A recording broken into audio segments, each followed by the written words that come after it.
Hi everyone, today we will talk about how to fix Instagram crash in Android on your phone. To know how to fix Instagram crash in Android on your phone, you should just go here to settings. As you see, we will click.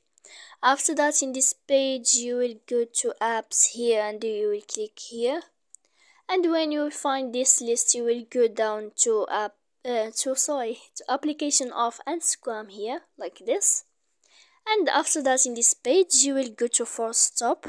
You will click here, and when you will click force stop you will go to storage like this.